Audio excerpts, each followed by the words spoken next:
Hello बच्चों, स्वागत है आप सभी लोग को आपके इस यूट्यूब चैनल इलेक्ट्रॉन बायोफान पे। तो आज इस वीडियो में हम लोग देखने वाले क्लास 9th का, ठीक है, 3 फरवरी को जो आप लोग को वीकली टेस्ट होने वाला है साइंस का, उसका हम लोग क्वेश्चन आंसर देखने वाले, ओरिजिनल क्वेश्चन आंसर, ठीक है।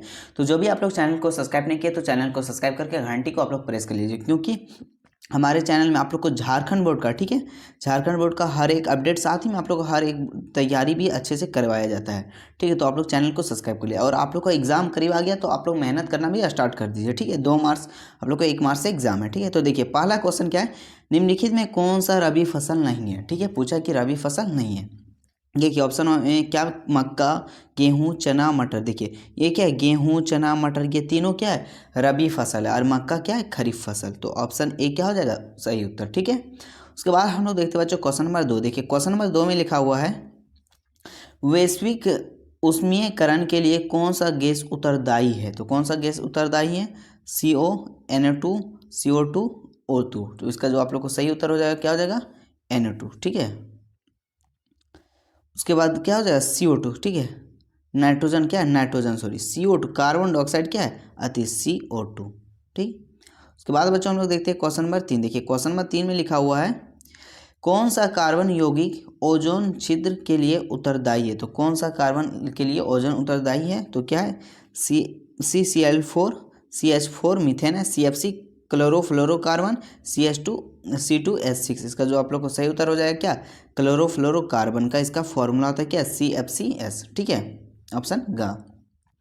उसके बाद हम लोग देखते हैं क्वेश्चन नंबर 4। देखिए क्वेश्चन नंबर 4 में लिखा हुआ है, वर्मी कंपोस्ट में प्रयुक्त जीव का नाम बताइए। तो प्रयुक्त जीव का नाम क्या हो जाएगा, केंचुआ, कीट, मक्खी, डेग्रेन फ्लाई। तो इसका जो आप लोग को सही उत्तर हो जाएगा ऑप्शन नंबर का, केंचुआ, ठीक है। उसके बाद हम लोग देखते हैं क्वेश्चन नंबर 5। देखिए क्वेश्चन नंबर 5 में लिखा है, निम्नलिखित में कौन सा एक सूक्ष्म पोषक तत्व है। तो सूक्ष्म पोषक तत्व कौन है, जस्ता आपका क्या है, सूक्ष्म पोषक तत्व है, ठीक है। उसके बाद बच्चों हम लोग देखते हैं क्वेश्चन नंबर 6। देखिए क्वेश्चन नंबर 6 में लिखा है, श्वेत क्रांति संबंधित है, ठीक है, श्वेत क्रांति किससे संबंधित है, फसल उत्पादन से, ठीक है, अंडा उत्पादन से, दुग्ध उत्पादन से, मत्स्य उत्पादन से। तो इसका जो आप लोग को सही उत्तर हो जाएगा ऑप्शन नंबर ग, क्या हो जाएगा, दुग्ध उत्पादन से, ठीक है। उसके बाद देखिए क्वेश्चन नंबर 7, आवर्ती के असाई मात्रक है। तो आवर्ती के असाई मात्रक क्या होता है, हर्ट्ज होता है। ऑप्शन नंबर ए इसका क्या हो जाएगा सही उत्तर का। उसके बाद देखिए क्वेश्चन नंबर 8, ठीक है, क्या लिखा है, मानव के कान के ध्वनि की श्रेय सीमा है। तो मानव जो कितने कान तक सुन सकते हैं, ठीक है, 20 हर्ट्ज से कम। उसके बाद क्या लिखा है, 20 हर्ट्ज से अधिक, ठीक है, और 20 हर्ट्ज से 20,000 हर्ट्ज। तो ऑप्शन नंबर ग इसका सही उत्तर होगा, ना ही 20,000 से कम, ना ही 20,000 से अधिक, क्या हो जाएगा, 20 हर्ट्ज से 20,000 हर्ट्ज। उसके बाद हम लोग देखते हैं क्वेश्चन नंबर 9, क्या है, आवर्ती एवं आवर्तकाल का गुणनफल होता है। तो आवर्ती और आवर्तकाल का गुणनफल क्या होता है, एक होता है, क्या होता है, एक होता है, ऑप्शन का हो जाएगा, ठीक है, खा। उसके बाद देखिए क्वेश्चन नंबर 10। देखिए क्वेश्चन नंबर 10 में लिखा हुआ है, ध्वनि की चाल किस माध्यम में सबसे अधिक होता है। सबसे अधिक किस में होता है, तो देखिए ठोस में क्या होता है, सबसे अधिक है, ठोस जो है उसमें सबसे ज़्यादा अधिक होता है, और द्रव में उससे कम, और गैस में पूरा कम होता है, ठीक है, निर्वात में नहीं होता है। तो देखिए ठोस, कोई भी ठोस है उसका ध्वनि क्या होता है, अधिक होता है, ठीक है, याद रखिएगा। उसके बाद हम लोग देखते हैं सब्जेक्टिव आंसर, ठीक है। तो देखिए सब्जेक्टिव में आप लोग को पहला क्या लिखा है, किसी दिए हुए माध्यम में एक ध्वनि तरंग आवर्ती 220 हर्ट्ज तथा वेग 400 मीटर पर सेकंड है। तो इस तरंग की तरंग दैर्ध्य की गणना करें। तो तरंग दैर्ध्य बराबर क्या होता है, वेग बटा आवर्ती है, ठीक है, फॉर्मूला आप लोग यहाँ से देख सकते हैं, क्या होता है, वेग बटा आवर्ती, ठीक है, वेग बटा आवर्ती। तो यहाँ से क्या हो गया, वेग बटा आवर्ती। तो वेग हम लोग को कितना है, तो वेग कितना, 404, तो 404 लिख दिया, और आवर्ती का कितना, 220। अब इसको काट दीजिए, 220 से कम 200 और 400, तो कितना बार कट गया, 2 बार में, तो क्या हो गया, 2 मीटर। कहीं की तरंग दैर्ध्य का ऐसा ही मात्रा क्या होता है, मीटर होता है, इसलिए हम लोग यहाँ क्या लिखे, मीटर, ठीक है। उसके बाद हम लोग नेक्स्ट क्वेश्चन देखते हैं। देखिए नेक्स्ट क्वेश्चन में क्या लिखा है, वायुमंडल से पाए जाने वाले ऑक्सीजन के 2 रूप कौन कौन से हैं। तो वायुमंडल से ऑक्सीजन को पाए जाने वाले कौन से 2 रूप है, तो देखिए वायुमंडलीय में ऑक्सीजन निम्नलिखित 2 रूपों में पाई जाती है। पहला, द्विपरमाणिक रूप से ऑक्सीजन O2, जिसको हम लोग क्या बोलते हैं, O2। उसके बाद क्या है, त्रिपरमाणुविक रूप से ओजोन O3, क्या बोलते हैं ओजोन। ओजोन का आणविक सूत्र क्या है, ये ओजोन का क्या आणविक सूत्र है, ठीक है। इसके बाद हम लोग देखते हैं नेक्स्ट क्वेश्चन, क्वेश्चन नंबर 13। देखिए क्वेश्चन नंबर 13 में लिखा है अनाज, दाल, फल तथा सब्जियां से हमें क्या प्राप्त होता है। तो हमें क्या प्राप्त होता है, अनाज से हमें कार्बोहाइड्रेट मिलता है या ऊर्जा प्रदान करता है, दालें प्रोटीन करते हैं जिससे पेशियाँ बनती है, फल व सब्जी विटामिन तथा खनिज प्रदान करते हैं, स्वास्थ्य के लिए आवश्यक है, ठीक है। तो आप लोग इसको लिख के याद कर लीजिए, आपके वीकली टेस्ट के काफ़ी इंपॉर्टेंट है। तो यही क्वेश्चन आपका रहेगा सेम का सेम, ठीक है। उसके बाद देखिए क्वेश्चन नंबर 14, ग्रीन हाउस प्रभाव क्या है। तो क्या एक प्राकृतिक प्रक्रिया है जिसके द्वारा किसी ग्रह या उपग्रह के वातावरण में मौजूद कुछ गैसों वातावरण के तापमान के अपेक्षाकृत अधिक गर्म बनने में मदद करती है, उसी को क्या कहते हैं, ग्रीन हाउस प्रभाव, ठीक है।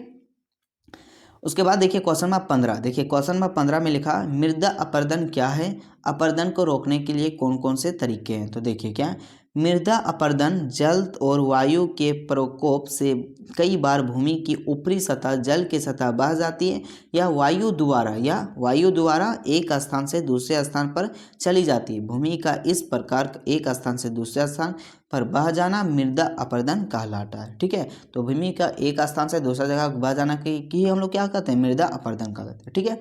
उसके बाद अपरदन को रोकने के कम करने के तरीका क्या, अधिक से अधिक फसल उगाना, दूसरा क्या, अधिक चराई को रोकना, दूसरा क्या, तीसरा पेड़ों को काटने को कम करना तथा काटे या गाय को पेड़ों के स्थान पर अधिक पेड़ उगाना, और चौथा क्या पॉइंट है, मिट्टी की उपजाऊ शक्ति को बनाए रखना तथा फसल उगाना। ये आप लोग को 4 क्यू पॉइंट है, तो आप लोग इसको लिख के याद कर लीजिएगा, ठीक है। आपका सुबह जो वीकली टेस्ट होगा यही सारा क्वेश्चन पूछेगा। उसके बाद देखिए क्वेश्चन नंबर 16। देखिए 16 में आप लोग को 2 क्वेश्चन है, एक का उसके बाद एक खा। देखिए का में क्या पूछा है, ध्वनि की प्रबलता से आप क्या समझते हैं या किस पर निर्भर करता है। तो ध्वनि क्या, किसी ध्वनि की प्रबलता, ठीक है, उसकी तीव्रता, ठीक है, उसकी तीव्रता है या उसके आयाम पर निर्भर करती है। ऐसी ध्वनि को जिसमें अधिक ऊर्जा होती है उसकी प्रबलता कहते हैं, जिसमें ऊर्जा अधिक होती है उसी क्या, उसकी प्रबलता कहते हैं, ठीक है।